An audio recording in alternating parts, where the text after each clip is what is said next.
Well, let's talk about the sexual relationship and look at the question, are you ready to get naked? And of course, every guy is saying, yes, I'm ready to get naked. We didn't mean for that chapter to be crass, but we did want it to be attention grabbing. Because a lot of folks, quite frankly, when they think about relationships, that's one of the first, if not the first thing they think about is the sex.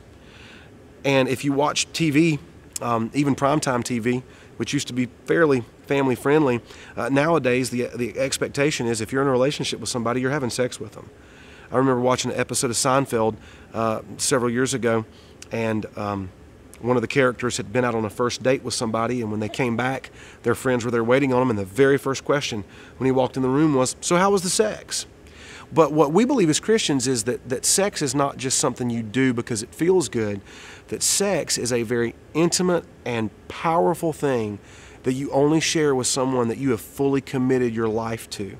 So in this chapter, we talk about, of course, sex. We talk about looking at it from a godly and a biblical perspective. That sex is not just something you do for you. It's a way you communicate. It's a way you build intimacy. It's a way you build trust. And so that question, are you ready to get naked? Everybody thinks they are.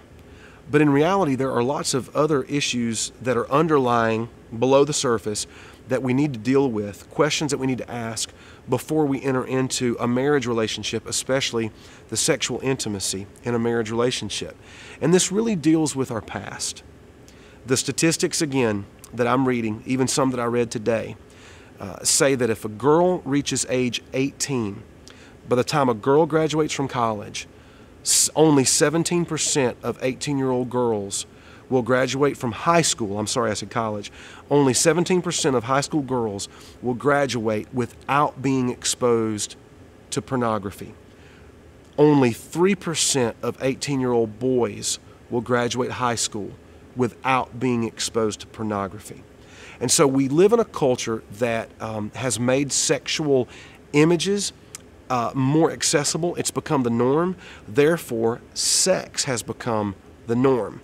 There's not really a social taboo anymore against sex before marriage. Knowing that that's the reality, it's going to be more and more important in years to come that newlywed couples or that couples before they're married, if they want to really follow Christ and have a godly, Christ-centered marriage, that they deal with issues of sexual experiences and past sexual relationships honestly and openly. It's tough. It makes us feel bad. It makes us feel embarrassed. We don't want to have to confess mistakes that we've made with other people to the person that we're about to marry or that we just married. We want to keep those things secret. A lot of times I'll hear people say, well, if Jesus has forgiven me, then I don't need to bring that up. They need to forgive me. If it's in my past and I've let God handle it, why would I bring it back up with my spouse? But just like every other issue we've talked about here today, those secrets will eventually be exposed and uncovered. And so it's really important that we talk to our spouse or to our fiance about the people that we've dated, the things that we've done, the mistakes that we've made, and what we've allowed God to do as far as healing and restoring us.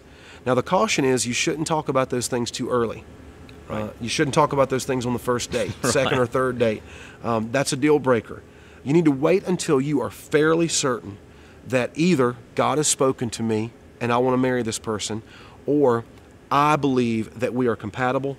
I believe we're going in the same direction. I believe we're going to arrive at the same destination, and I want to choose to pursue this person for marriage.